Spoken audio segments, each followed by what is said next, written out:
Hey, hello everyone. Good evening. Welcome. Hope all of you are able to hear me and hope all of you can see my screen. Can I have a quick confirmation, guys?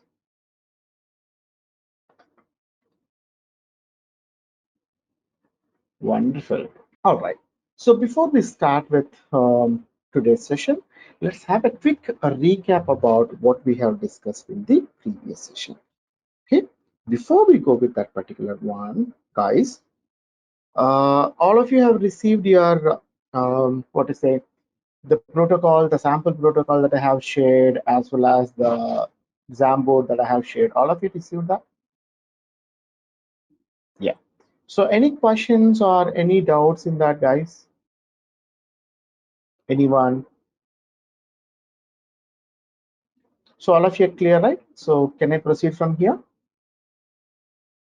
Okay, perfect. All right. So let's proceed. Let's have a quick recap. Oh, Sanchi, you haven't received. So just ping Balusar once and get it from him. Okay. Yeah, so even Mohanty is the same have with you as well. Just have a word with Polisar and get your this PPT as well as your protocol. Please get it done. Okay. If not, what I will do is because anyways I have your Manimaran. I'm not sure, guys. Whoever have received, well and good. Whoever is not received yet, just ping Balisa and get it done. Clear? This is to everyone. Perfect. Cool. All right. So what we have understand here, we last week we started discussing about the clinical trial protocol, some of the definitions as well along with that. So we all understand that clinical trial protocol is the very first thing which is prepared either by your sponsor or what is the other thing? We also have a research organization. You can also call it as a contract research organization. Any one of these two guys will prepare this with the help of a biostatistician as well as the clinician. This is what we discussed initially. And then the why the protocol is important is it is going to describe how you are going to conduct your trial, what are the objectives, study design, the methodologies, what are the various considerations which will fall under the statistical studies, and also who is going to provide the level of guarantee for your safety, and at last but not the least, the most important thing, who is going to maintain or how we are going to maintain the integrity of the data that we have collected from the subjects. Correct? So all these are going to be part of your clinical trials protocol. So typically a protocol will contains all this. We have seen this. Few of them we have already discussed, correct? The background, the study rationale, the study objectives, we have discussed about that. In addition to that, we also had a small discussion about who and all the various people with whom we work, maybe at a team level, I can say that. All right. So initially we thought like we'll go with sponsor. A sponsor is the person who is going to provide the funding to us. A clinician or investigator, or even the principal investigator or the senior investigator. All these are the guys who are involved in your clinical studies, who are responsible for investigation, like how the investigation is conducting and all. Correct. And also we discussed that a biostatistician is the one who is going to provide or who closely work with both investigator as well as the programmer. And one of some of the key responsibilities are going to be he is the one who he or she are the one who is going to provide the statistical design, hypothesis, what is going to be the optimal size, the randomization, data collection process, and also how to interpret the results. But we also discussed about that biostatistician is the key person, right? Because they don't have any standard approaches, right? So what is going to happen? Each biostatistician has its own way of dealing with the study. Let's say in the middle of the study, if biostatistician decided to leave the trial, obviously the new biostatistician who we are going to recruit may or may not able to follow the previous biostatistician's methodologies. So what is going to happen? So the deadlines are going to be increased because we need to kickstart or we need to restart our entire methodology because no two methodologies are going to be same. So that is the reason we can say that one of the reason why the clinical trials deadlines are going to be extended is because of the biostatistician. One of the reasons, but main reason, correct? And we also talked about data management team who provides, the, I can say that everything. I can say that the raw data, right? We are going to discuss that in the SDTM. The very first step is going to be the raw data. So the data, the clinical data management team, we can simply call it as a CDM. This is the team who is responsible for all your what to say, data related, raw data related stuff, correct? And we also have a medical writer. The medical writer is the one who is going to interpret the details provided by the statistician, SAS programmer, and also he is going to convey this in a scientific way who performs the research, correct? This is the he or she are the person who closely work with, I can say, all the entities who are involved in your clinical study, correct? So the medical writer is the one who is going to prepare all the reports which should be in compliance with the regulators. That can be FDA, or that can be EMA, that can be any regulatory authority which comes under that particular, correct? So these are the cross-functional teams that we have there, that we have discussed in the previous class. So today we will continue with the remaining definitions, a few definitions. Today is going to be the last day for the definitions. By tomorrow, we are going to start our SDTM. So we are going to start SDTM tomorrow. So today we are going to complete the entire base, mean to say that what are the other definitions we would like to understand before we proceed with the proper SDTM, right? Before we go with the implementation, we just need to understand these. First, study design. One of the most important thing when it comes to your clinical trials is going to be a study design. There are so many study designs available. Means each study design you can consider as a one method. There are so many methods available, but we specifically deals with two. Before we understand what are the two different study designs, we need to understand why should we have a study design first, right? So again, we go back to the previous statement. What is the previous statement? We all know that any drug before it comes to the market, the sponsor who is actually funding this particular drug need to provide all the information about all the controlled clinical studies he or she performed so far to make sure the drug is effective, to make sure the drug is safe. Correct. So the main reason why we are going to the clinical trials is I need to make sure that whatever the drug that I'm bringing to the market, that has been developed under the well-controlled clinical studies and it is effective. Correct. To know that, to maintain that particular one, right? A study that is well controlled is designed to compare two or more groups of people with at least one of the group is taking investigational drug, or often we can call it as a study.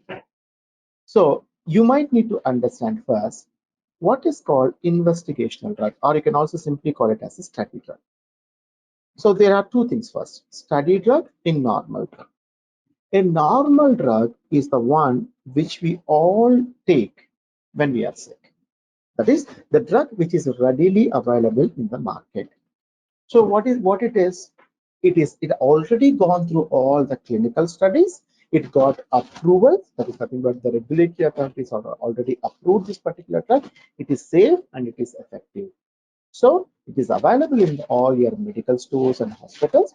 We can get it based on the doctor prescription and we can have it. That is called your regular drug. Then the study drug is nothing but the drug which is under study. What do you mean by that?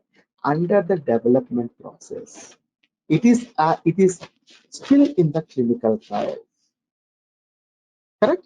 So what do you mean by that? The study drug is nothing but the drug which is actually undergoing through the clinical trials. Right. So that is the key difference. The investigational drug or a study drug is the one which is actually being developed under the clinical trial. So there's supposed to be a study. The study need to tell you how this drug is going to give to two or more groups. That is, we have subjects. Subjects are nothing but the patients, right? We are going to give this particular drug to the patients, right? So all these subjects, first we are going to make them as the groups. Let's say I have taken 100 subjects. Out of the 100 subjects, 50 people are going to be the healthy people, and the remaining 50 people are actually the patients. I hope you all remember this, correct? So in each study or in each phase of your clinical trials, we are going to pick the subjects randomly. While picking the subjects, we understand that we are giving this particular drug to the healthy people, nothing but the volunteers.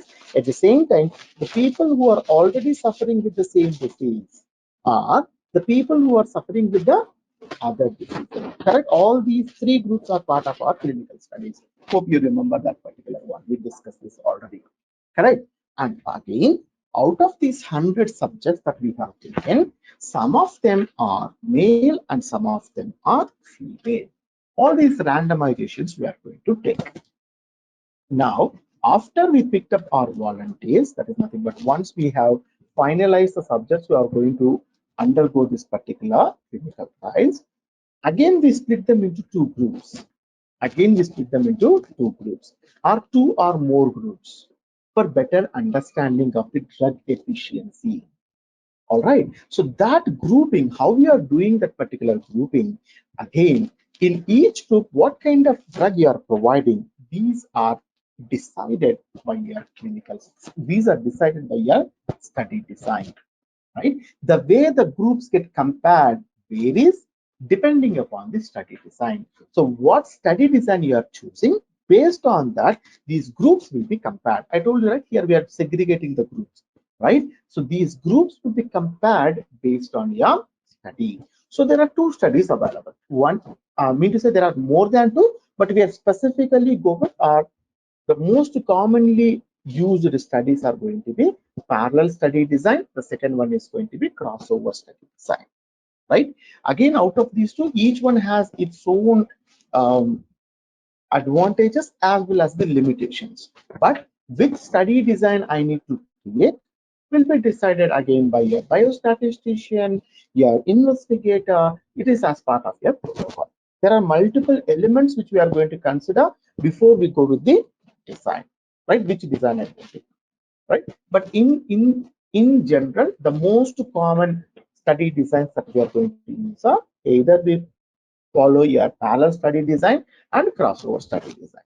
In a simple way, in a nutshell, if someone asks you, hey, what is called parallel study design? If I ask you that, a parallel study design is the one where, let's say there are two patients. I told you there are already two groups, correct? Let's say there is a group A, there are a bunch of patients in this particular group, and there is going to be group B. For an example, for our ease of understanding, let's say that group A have only one patient, 101. Group B has only one patient, which is nothing but 10. Throughout the clinical study, mean to say that we have phase 1, phase 2, phase 3, phase 4, right? Throughout the design or throughout this particular treatment, this particular guy, 101, is going to get the same drug. Let's say he is given with a drug A, right? In phase 1, in phase 2, in phase 3, in phase 4, on all the phases, he is going to get the same drug. The same drug is going to carry out in throughout the entire design, throughout all the phases of your clinical trial. There is no change in the drug in all the phases, right? For one treatment, one drug throughout. Is that clear? Let's say there is another guy. Here I have patient 2. For him, we have given drug B. The same drug we are going to give it to him till the end of the treatment, till the end of your clinical trial. Is that understandable, guys? What is called parallel study design? One patient for one treatment, one drug throughout. Any questions here? Okay. Okay. Let's see this, how it looks like. Here it is. Maybe for illustration purpose, you can also consider this. See, can you see this one? All we are doing is in parallel study, each patient is placed into one treatment arm. Treatment arm, don't worry about the arm. Arm is nothing but a treatment or a group. Okay. A study arm may consist of the study treatment, placebo, standard of care, comparative drug, different doses of the study treatment. This is bit in depth into the clinical research. Don't worry about it. In a simple way, you can say that they will remain in that treatment arm throughout the study. That is, if patient A is giving a placebo throughout the study, we are going to give placebo only to him. If the patient B or the subject B, we are giving a normal drug, an investigational drug or a study drug. Throughout the study, we are going to give the drug B only, the study drug only, in a simple way. Okay, so let's have a look why and how it is effective or how we are going to use it. This is most common. Patients are randomly assigned to the treatment groups. Mean to say that I told you we are going to segregate them into different groups. Once the randomization done, let's say there are two groups. In group A, I'm going to put one guy. In group B, I'm going to put the other guy. Fine, right? So each treatment arm include a particular dosage of the study drug. Let's say I'm giving 50 ml, 50 mg of the tablet to him. Means throughout the drug, throughout the study, I'm going to give 50 mg only. I don't increase the dosage. If I'm giving placebo, throughout it is going to be placebo. Or if it is going to be, let's say that some, what to say, oncology related stuff, throughout it is going to be the same stuff, right? You can see the patients then remains in the same treatment arm throughout the course of the study. If someone asks you, hey, can you explain in a very simple way, in layman terms, I can say that subject will be exposed to only one treatment and the same treatment will be continued until the end phase. Is that clear? One treatment throughout. Now, what is the other way? What you can guess for the crossover study design? This is parallel study design. Now, can you guys tell me what you can expect from crossover study design? Anyone? Tejashwini, 1 second. I got your question. Can you explain again, please? Sure. Tejashwini, did you get it, or you want me to explain now? Because I have already done second time, but that doesn't stop me to explain one more. So, did you understand, or you want me to go through one more time?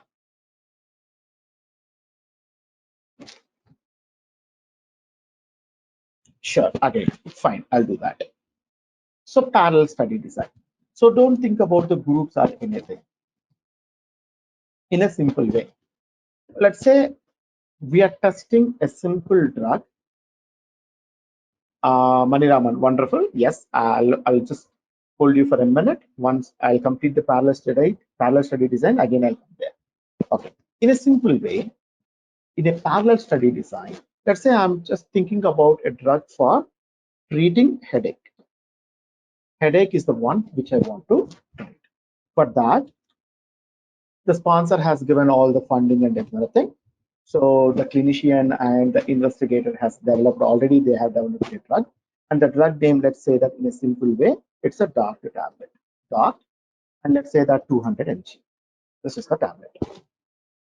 So this will become your study drug because this is the drug that we are actually developing now. So what we do is, and there is something called placebo. That is the second drug is placebo. Now, so we have two different groups now, or two patients now. Let's say patient number 1, Murali. There is another patient, Krishna. So we decided that we want to go with the parallel study design. So what we do is, let's say we have 4 phases. We have phase 1. Let's say that preclinical trials is done. So it's phase 1, followed by phase 2, followed by phase 3, followed by phase 4. We all know that there are 4 phases. So what we do is, in phase 1, we'll give DART to him, or to Murali, which is of 200 mg. So where we are giving this particular drug? In the phase 1. Phase 1, what we generally do, we test the safety of this particular drug. We understand that this drug is safe enough. So we'll move to the phase 2. In the phase 2, generally what happened, we are going to increase the number of people who are involved in this particular one. In phase 1, we have 30 to 80 people, but in phase 2, we have 100 to 500 people. But out of the 500 people, Murali is still there. For him, even in the phase 2, we're still giving the same drug with the same dosage, no changes in that. Still the same. Again, here we understand the efficacy of this particular drug. So we understand that the drug is working efficiently. Then we move to the phase 3. In the phase 3 also, we increase the group capacity from 1,000 to 5,000 people. That is number of people who are participating in the phase 3 of the clinical trial increased from 1,000 to 5,000. But still Murali is part of that particular one. And here also I'm giving the same drug with the same dosage. Here we are testing both the efficacy as well as the safety of the particular drug, both of them. So phase number 4. What is phase number 4? Here it will go to the 10,000 to 50,000 of the people. Here all the parameters like how to do the marketing, pricing, everything will come to the picture. But here, in this case also, I'm giving the same drug. My treatment is done. My clinical trials, all the phases are done. Phase 1, 2, 3, 4 are done. But throughout these 4 phases, I'm giving the same drug, same dosage to this particular guy. Similarly, there is another guy, Krishna, who is in another group. For him also, I'm giving the placebo to him. So in the phase 1, I'm giving the placebo. Phase 2 also placebo only. Phase 3 also placebo only. Phase 4 also placebo. No change in that particular treatment. No change in the dosage. Tejashwini, is that understandable now? Let me know if you are not able to follow. I'll give you the different answer to this.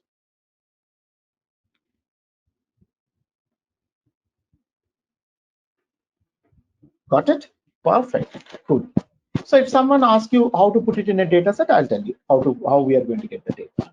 Now, let's move to the crossover study design. A crossover study design is the one, as Manimaran already mentioned in this chart. Same subject received 2 treatment with an adequate washout period. Wonderful. So you have brought up 2 things. 2 different treatments. It can be 2 or more. It can be 2 or more treatments. At the same time, you're also talking about the washout period. I'll explain both of them. So let me go to the page. So here in the crossover study design, this diagram will explain you what it is going to be. So here I have patient 1. Patient 1 has given arm A initially, then arm B. Again, arm B, that is the patient 2 who is part of the arm B, that is in the drug B, again provided to the drug A.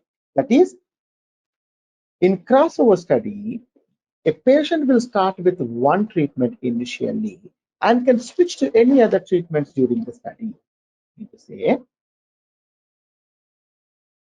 I'll take the same example that I have given here and explain that. Yeah. Let's say that in crossover study design, Murli we have given DART 200 mg tablet to him during the phase 1. When it comes to the phase 2, instead of giving the DART, they have simply given placebo to him.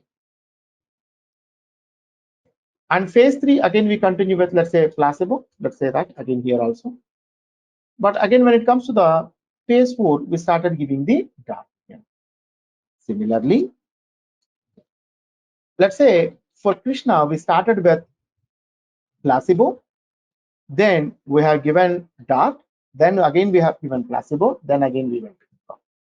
Meaning, what is happening is the same patient for the same treatment,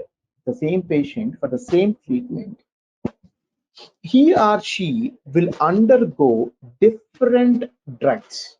It is not that the patient will have the same drug, same dosage throughout the course. No. The same patient will get different drugs during the study, during the different phases of the study. There may be a chance that we can also increase or decrease the dosage as well. Is that clear? Each patient can receive more than one treatment or more than one drug throughout the course.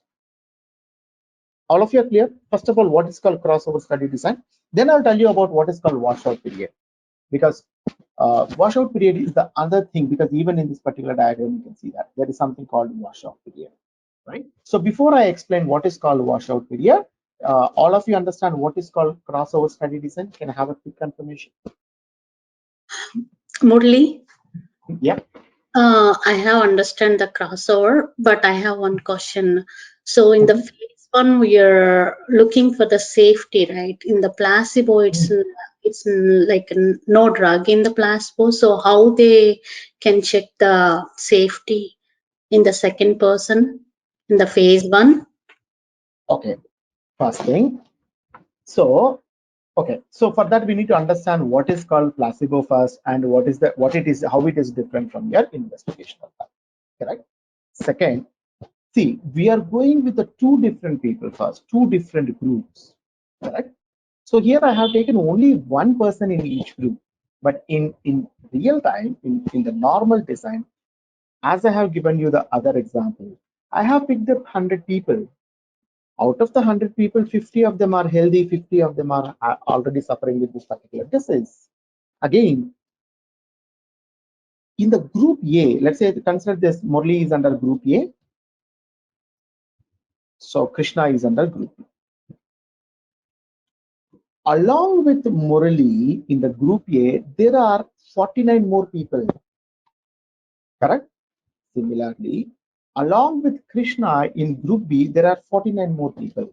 It doesn't mean that for all these 50 people, I'm giving placebo in the phase 1. No, for few, it is going to be that 200 mg. Let's say here is someone called Anu. Anu is taking GAR to 200 mg tablet in the phase 1, whereas Krishna is taking placebo in the phase 1. So, but both of them are falls under group B. I'm taking the randomization, I'm taking the entire group into consideration before I take any step. It is not on single person. You understand that placebo is nothing but it is not the original drug. It is not the actual drug. It is a fake pill, correct? So based on the fake pill, as you mentioned, you cannot determine or you cannot assess the safety. But you are not assessing that just based on Krishna. You are assessing that based on 50 people who are randomly getting this drug. That is the reason we go with the randomization. Shubha, have I answered your question? Got it, Murli. Thank you. Perfect. All right. Now, guys, you might feeling that Murli, what is called placebo? You are saying it is a fake pill because the people who are not coming from the clinical background will not have an idea about what is called placebo. Don't worry, I'll explain this in the later slides. Okay. All of you understand what is called crossover study? A crossover study design is the one where each patient or each subject undergo more than one treatment or more than one drug. Sorry, more than one drug. All right. Now, any questions? Let me know. I'll give a pass for a minute. All right. Now, what is called washout period? Let's say here I told you each patient, maybe I can say that, let's consider this. So I have DART to 200 mg, which I have given in the phase 1. But when it comes to the phase 2, I increase the dosage to 300. Right? I want to check the efficacy, means how efficient it is. Let's say if my body already have this, let's say that in phase 1 I have taken this particular drug. Let's say the phase 1 went for 10 days. So for 10 days, every day night, I had this particular tablet of DART 200 mg every night. So my body is already adapted to this particular drug, correct? So this drug particles are still in my body. So every drug has some effect in our human body, correct? Few drugs have, that effect may be for 1 hour, maybe for 2 hours, maybe for 4 hours. Few drugs may have that effect for 1 day or 2 days. Correct? How long the drug have effect in our body, right, is nothing but your effective period, or how long the drug is actually working on your body in a simple terms. Mean to say, generally, let's say the same, let's say you're suffering from fever. Doctors generally prescribes that, yeah, in India, most of us used to take this particular drug, Dolo 650 mg. Correct? Dolo 650. Doctor will say that for the first 3 days, since you have high temperatures, take this particular drug 4 hours a day. Sorry, 4 times a day. Mean to say, for every 4 hours, take this particular one. So right from morning, again 4 hours, again 4 hours, again 4 hours. So that before you sleep, you take 4 times this particular drug. What is the meaning of this? So generally 8 hours is going to be the sleep time. The remaining 16 hours. Mean to say, this drug is effective for 4 hours. Can I say that? It can fight with your all your what to say the virus or the bacteria. Because of that you got the fever. It can fight with that particular one effectively for 4 hours. After 4 hours, this effectiveness will go down. So to fight with your virus, again you need to take this particular drug. Again, doctor will say that after 3 days, if your temperatures are down, then take this particular tablet just 2 times a day. Mean to say, the drug is effective for 8 hours. Correct? Morning once you are going to take, or let's say 12 hours. Morning once you are going to take, again before sleep you are going to take the other one. So we know that for each drug, how effective it is and how much time it is effective. Correct?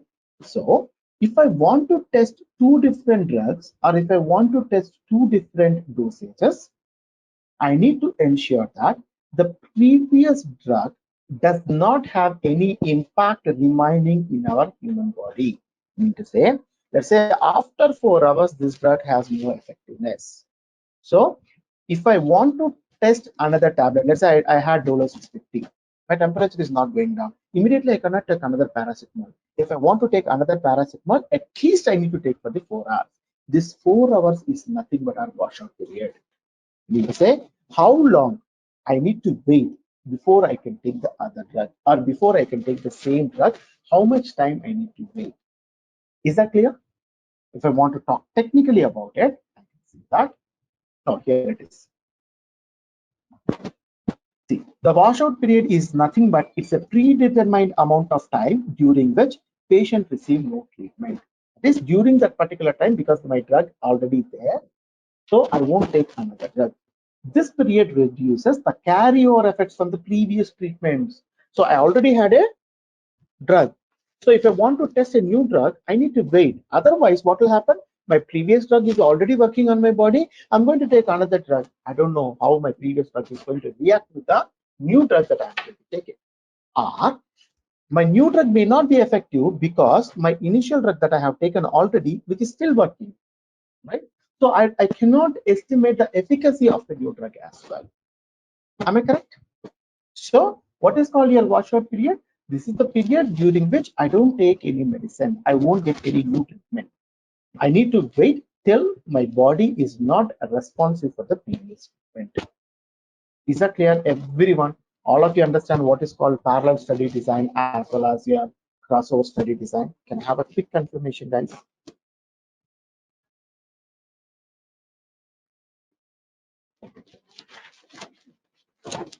Any questions? Anyone? Right. In simple, this is your data set. Let's say in parallel study design, I have subject ID, which is nothing but the patient ID. Arm is nothing but your treatment. Actum is nothing but what exactly the treatment that is happening there. Actual treatment, actual drug. So 101. So drug A, drug A. So 102, placebo. Oh, this is wrong. 102 is wrong. Throughout, it is going to be the same one. So 102, 103, 104, all throughout the drug, throughout the treatment, the patient is getting the same drug. Crossover study design, what is going to happen? Let's say drug A I have taken, I wait for the washout period, then I take drug B, again I'll wait for the washout period, then I'll take placebo. So what is happening here? Here simply we are waiting for, we'll take one drug, we'll wait, there is no impact on our body, there is nothing but washout period, we'll wait till that, and again we take it. Clear? Simple illustration how you are going to get it in your data set. Everyone? All right. Now, a very few terms we need to understand, a few definitions, not very in detail or anything, few definitions. We already know sponsor, we already know the subject, so I don't go with that. Principal investigator also we know. Study coordinator, this one we haven't discussed. The study coordinator is the one, this guy closely work with your investigator. That is nothing but the investigator is nothing but the doctor. The doctor mainly taking care of the drugs, how the body, how the patients are responding, all this. So there is going to be an assistant to this particular senior doctor or senior investigator who will help to proceed or who will help to conduct your clinical trials efficiently. Remember, not all the clinical studies can have this study coordinator. You can have it, you cannot have it. That's up to the budget, that's up to the sponsor and CRO site. Because this terms we need to understand, because hereafter we are going to use them. That's the reason I'm going with it. Wherever your clinical trial is happening, that can be a clinic, that can be a hospital, that can be any medical institution or academic institution, or it can be a doctor's office. The doctor is nothing but a research doctor, even in your home. Home is hypothetical, but still there is a possibility. Wherever the clinical trial is happening, that place you can simply call it as a site. Next, a multi-center study.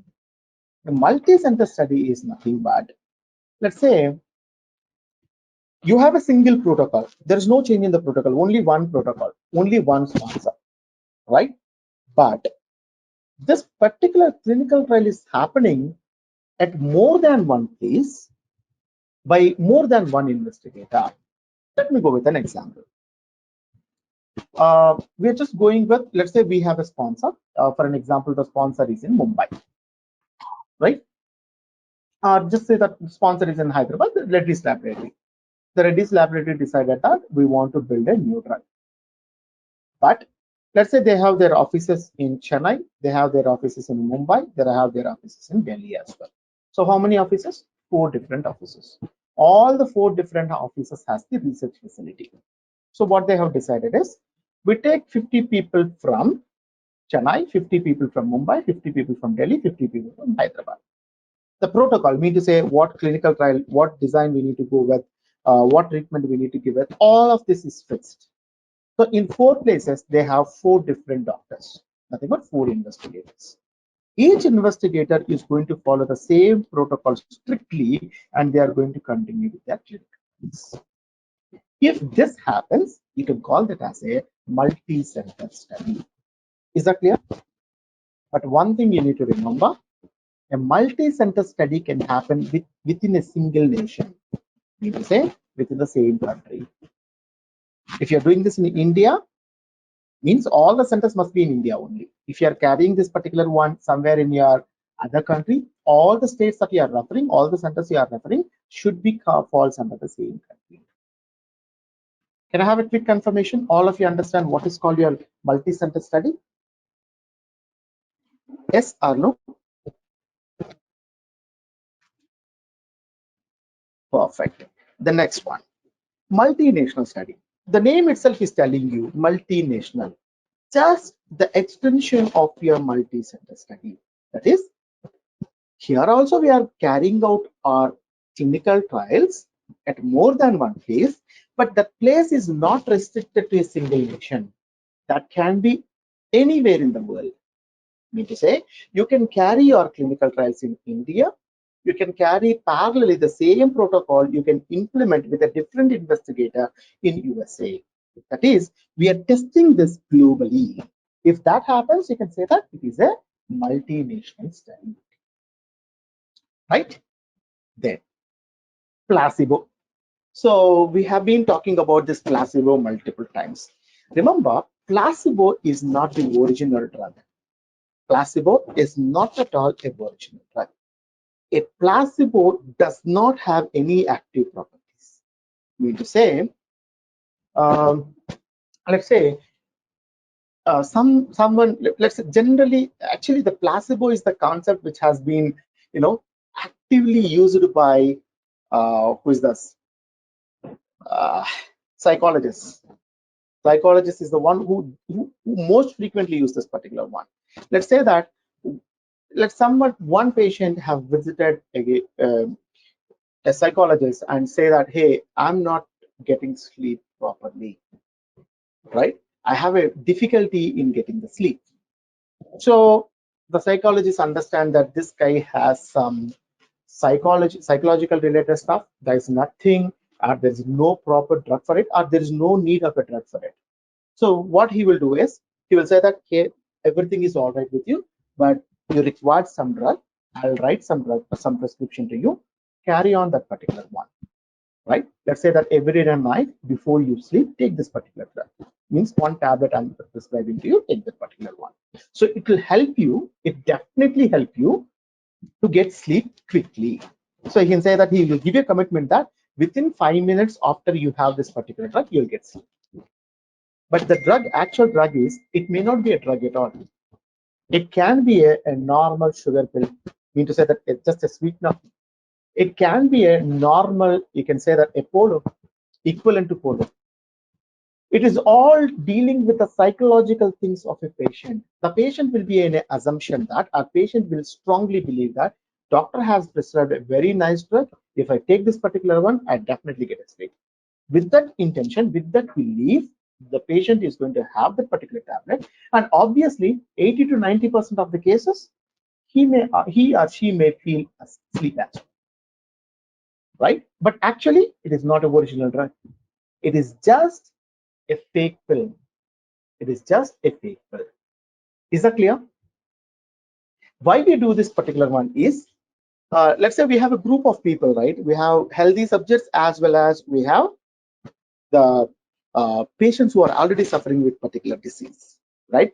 Every time the investigator is not interested to give the drug to the particular guy, they want to make sure that we'll give a drug for few of the people. We also give this placebo for a few of them. They will be an assumption that they are actually having a drug, but they are not having it, right? This is generally used for efficacy purpose as well, right? It is a random thing.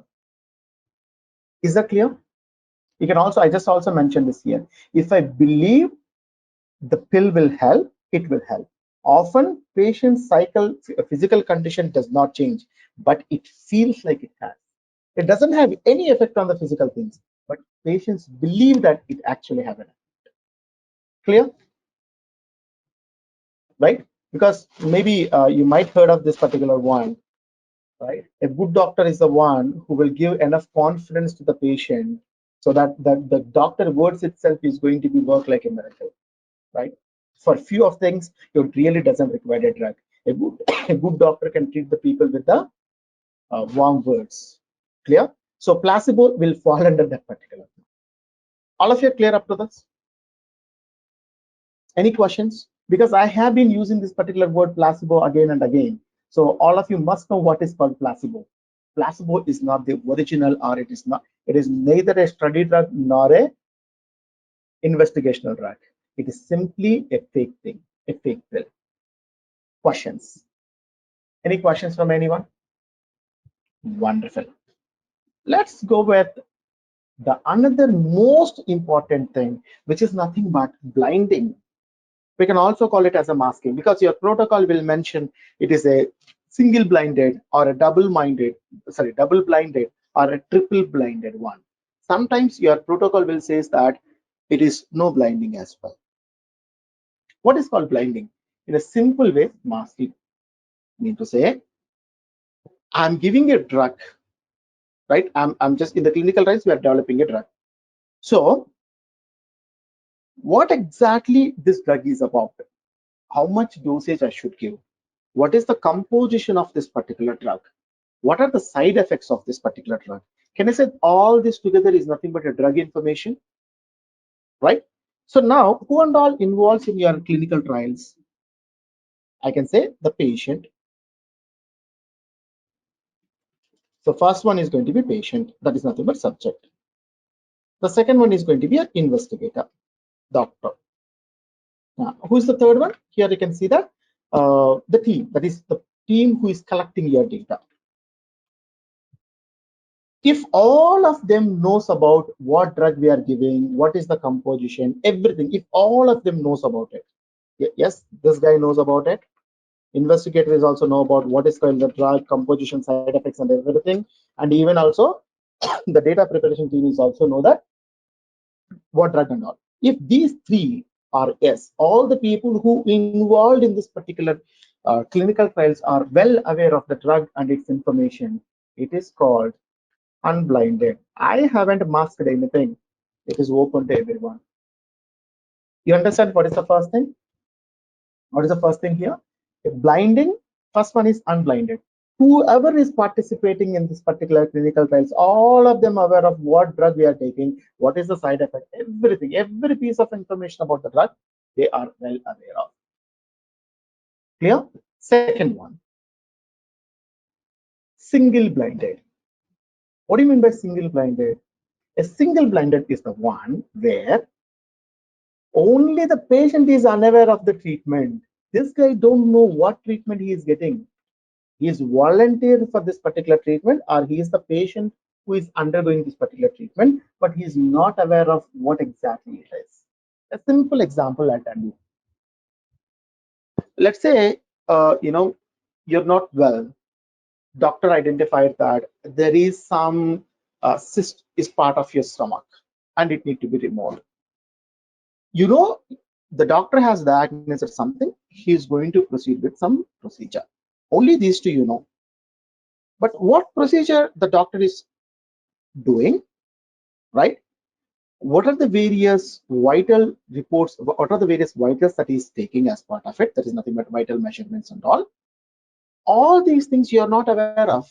Let's say you're undergoing surgery, you just got an anesthesia dose, you are simply just lying on your operation room, correct? The doctor is the one who knows about what treatment he is doing there, what procedure he is actually doing there, and also how, let's say that you want to make a cut of 9 centimeters. You know precisely 9 centimeters exactly at what place you want to make a cut. You are not aware of it, and you don't need to know about that as well. All you need to worry about is the cyst need to be removed and you need to be proper. That's it. Correct? But what exactly, how what is the length of the cut that is going to make? Are the stitches are going to be like it is auto stitches, or it is going to be again you need to remove the stitches again, or is it a laparoscopic? What exactly it is, you really don't need to be. You really don't need to know about that particular one. So if you're not aware of that, mean to say that the subject is not aware of what treatment he is actually undergoing, then it is called as single blinded. Only one person is not aware of it out of three. Clear? Then double blinded. Here itself we can understand the participant and the clinicians or the data collectors are not aware of the treatment. Mean to say, patient is 100% not aware of the treatment that is undergoing with. Clear? We don't know that. Now, either investigator doesn't know about it or the data collection team is not aware of it. Sometimes the investigator is not aware of it, but the team who is collecting the information who is aware of this particular one, right? So in this case, oh sorry, this guy doesn't know, but here this guy knows about it. So these two cases are the cases which falls under your double, both of them, right? Patient is not aware of this, that is no doubt about it. Investigator and team, any one of them also might not aware of this particular one. That is called your double blinded. Triple blinded, by this time you might know about it. What is the answer for it? None of them are aware of it. You have a protocol, whatever is there in the protocol, strictly you're going to follow as per that. That's it. One of the funny thing is you can compare this one with your Coca-Cola secret recipe, KFC secret recipe, all this. Everyone says that, let's say KFC secret recipe, because it is actually preparing in your local store, the store or the restaurant near to you, correct? But who are working in that particular restaurant, they have given a guidance that this particular one, this spice has to be put into this particular one. This need to be, fried at this particular temperature for this much amount of the time. Each individual team know their instructions, but on a whole, no one knows what are going to be the different things that are they're part of this particular recipe. The same thing, but the end product is going to be good. Definitely, it is going to be finger licking product, right? But individual persons doesn't know about it. They're simply following one recipe. So your protocol is going to be like that. A triple blinded protocol is the one. None of them knows that what is going to be the drug information, but end product at the end you are safe and the treatment is going to be Is that clear? Can I have a quick confirmation? All of you are able to understand what is called your single blinded, double blinded, triple blinded, and unblinded. Any questions? I have also given you the what and all false and the detailed information, just elaborate I have given to you so that you can refer later, right? Double blinded as well as the triple blinded, right? And few more terms here. ICF, this is nothing but informed consent form. Because let's say you're a volunteer for one of the treatment. Let's say that COVID trials are happening. Someone, let's say Bharat Biotech is actually developing a drug. You want to volunteer that. Let's say today you volunteered that, you went there, you taken the drug. They said that you have to be in this hospital, you have to be in this particular site for, let's say, 2 weeks. But after a week of time, you feel that you got bored. You don't want to stay there. You want to leave the site. They will not allow. But if you force to do that, someone has to stop you legally, right?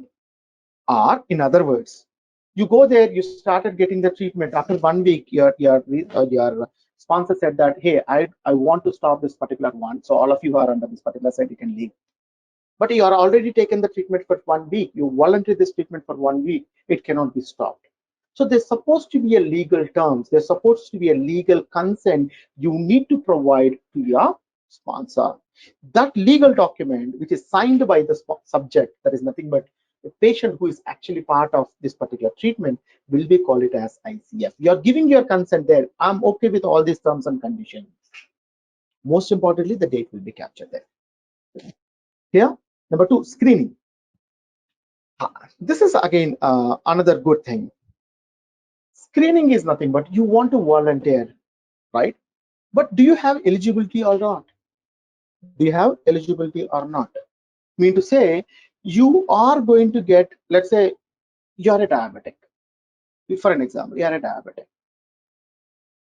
For few people, for few of the treatments, the people who are already suffering with the diabetic, we don't want to test this particular drug on these people because it may have less effect. It may have less effect, or it may have side effect. So can I say that there are going to be some inclusive criteria? There is going to be some exclusive criteria, correct? Let's say for this particular drug, I want to exclude all the diabetic patients. For other thing, let's say that there's another drug that we are developing. We want to do this particular drug. We want to have the volunteers who are actually having this disorder of diabetes. I only want diabetic people here. So there is an inclusion criteria, there is an exclusion criteria. Let's say that inclusion criteria, I'm going to have, let's say, 10 things. These 10 conditions need to be met. Exclusion criteria, the subject does not have any of this. Only the persons, only the volunteers who are able to clear both exclusion as well as the inclusion list, only then I'm going to consider for my clinical trials. Can I say all these procedures together will be called as a screening? A very simple thing, correct? Even in a simple way, if I want to say, let's say you're having some allergy, you visited the hospital. Doctor has prescribed a simple injection, a simple one. Let's say penicillin itself, right? Few people, they are very reactive to this penicillin, correct? It may go with a severe allergy. You're going to get the rashes, all this kind of stuff. So what generally the technician will do? A technician will pick your arm or somewhere. He or she will simply inject a piece, a little, I can say that less than 1 ml. They are going to simply prick at your hand and they're going to give that particular penicillin.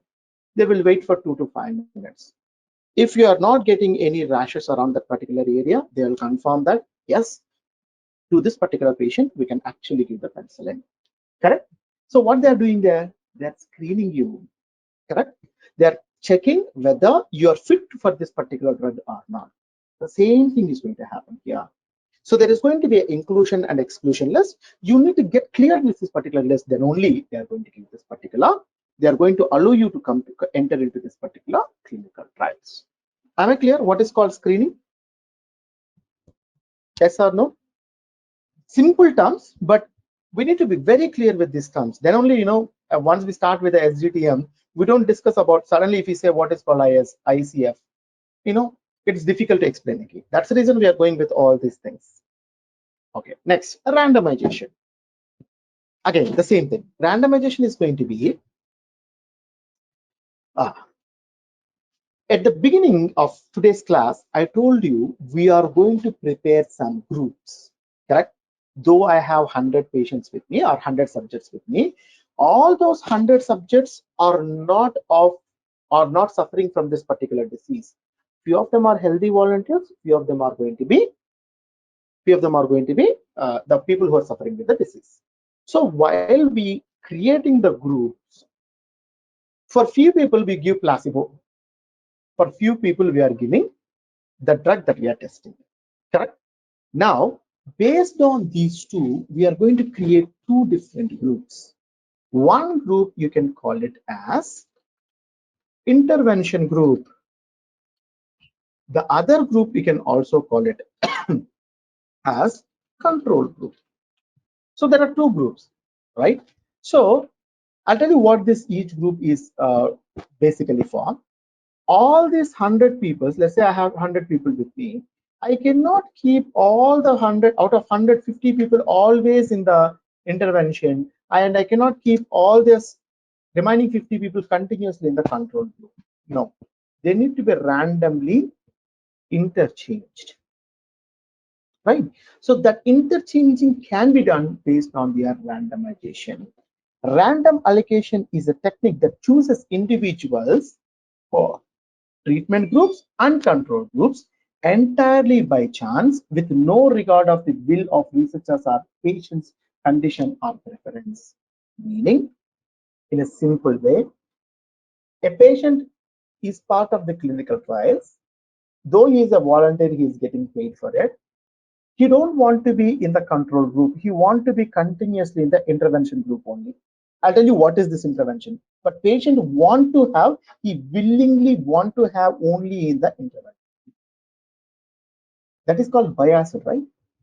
He's biased. Let's say investigator, he don't like one of the subject. So he want to keep the subject continuously only in the control group. He don't want that particular guy to be part of the intervention group at all. So the biasing can happen at the investigator side, or it can be happen at the subject side.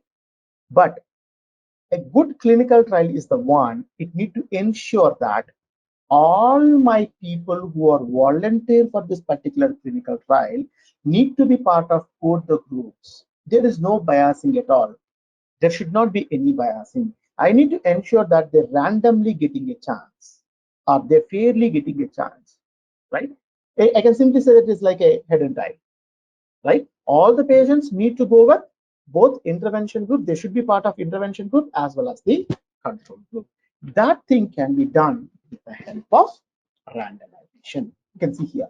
This allows researchers to control all known and unknown factors that may affect the results in treatment groups and the control group. Treatment group, you can also call it as a intervention group, right? So if someone want to say simply what is called randomization, each participant has the same chance of being assigned to either intervention or control. What do you mean by that? Each patient have equal chances of being part of intervention group or under the control group. That thing I'm doing with the help of my randomization. Let me explain you with this. So Akaway, which is going to be a headache drug. So intervention group, control group, what it is? A control group is the one where they are only going to get a placebo. They don't get the original drug. They don't get the original drug. Intervention group or a treatment group or the group where they actually get the original drug, right?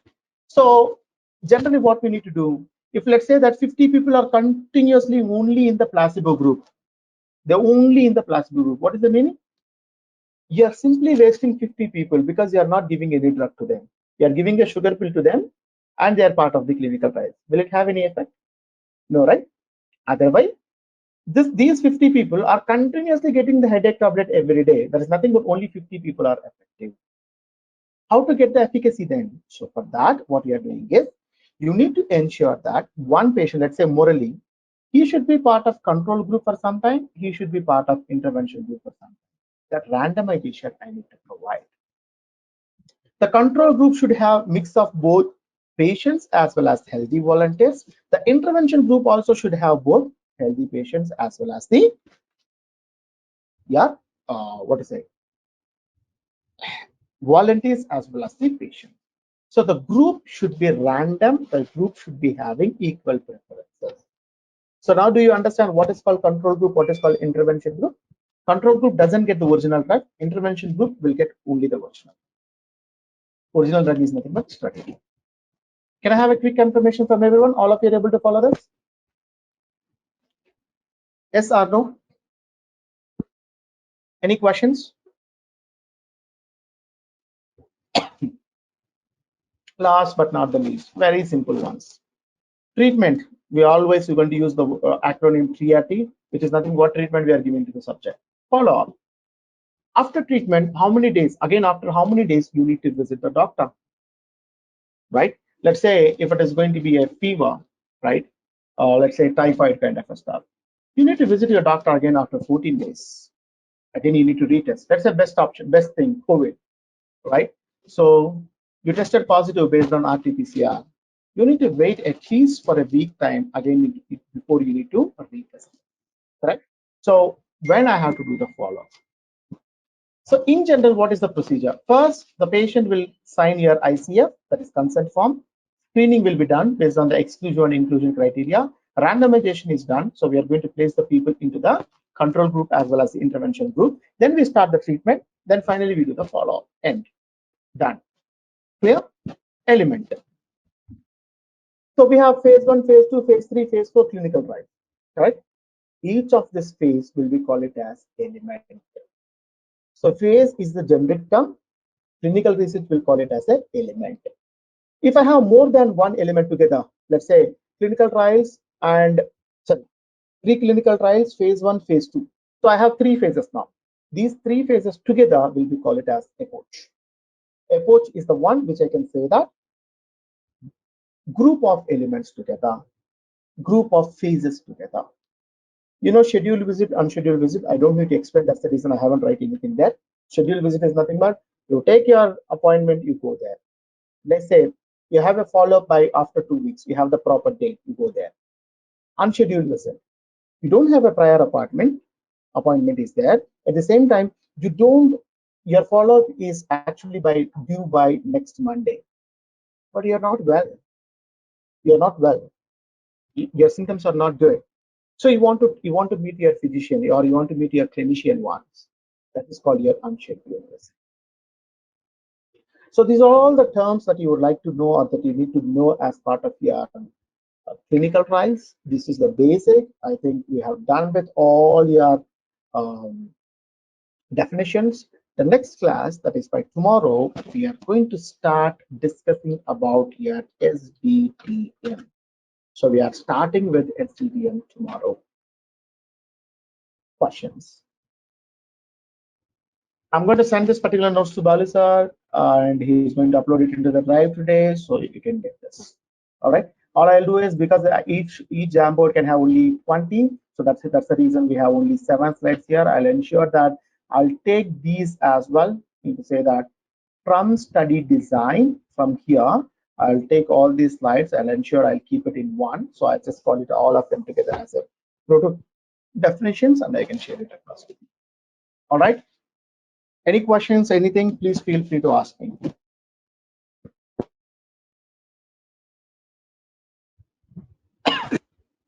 Murli. Yep, Shubha, please. Yeah, I cannot attend the classes from tomorrow because my break time changes. So my break is at 11:30 CST, but it will be 10 o'clock in the India timing. So I cannot attend, but I can go with the recordings. Anything related to the recording, kindly be in touch with Melissa. Sure. Anything, because generally the recording will take at least an hour because it need to be converted because it's a transcript now, right? So GoToMeeting itself will take 1 hour. to convert the entire thing as a MP4 and make it as a transcript, right? So now the time is, let's say, around by 9:10. Let's say if I finish the class by 9:15, it will take an hour. By 10:15, the transcript will be ready. But by 10:15, is it possible for Balisa to share it or not? I'm not sure. So you can just place a request based on that we can get it. Oh, okay. Yeah, I don't get full recording. That's what you are saying, right? Immediately you won't get it. That's what I'm saying. You can get Oh, the complete recording only after an hour. after an hour. I don't need immediately. Anyway, I'm working in that time. So in a day, anytime if I can get recordings, that would be great. I was Sure. I think, yeah. but I could not make it. So, and I have one more question not related to the classes. Do you also take Python classes? I do take it. Oh, yeah. Some of our friends they're asking about Python classes and business analyst. If you know anything, any of Give me a call. Give me a call. Maybe it's already. You can give me a call by 9:30 today. In another 15 minutes, you can give me a call and we can discuss about Oh, that. okay, Molly. Thank you. Yeah. Thank you. Yeah. Take care. So, everyone, any other questions from anyone? I have time, so I can explain now. Guys, one straight question from my end. Are you able to follow? Are you able to understand? That is the main thing that I want to know this, because people who are already coming from clinical background, I can understand they can easily go with this. But the people who are not having clinical background and they want to get into touch with this clinical stuff, are you able to understand this? I try to simplify as much as possible, and that's the reason I'm just going. If I go with the regular base as classes and all, I don't prepare any Jamboard or anything. But this is more of domain in nature. That's the reason I'm trying to prepare all this. So I just want to understand, will that be okay, or if you need some more, a different way of explaining or anything, please feel free to tell me. Don't hesitate, because it is one of the domain which is critical in nature and difficult in understanding. So feel free to ask me as many times as possible if you're not able to follow. All right, guys. Thank you. Thanks, everyone. See you tomorrow. Take care.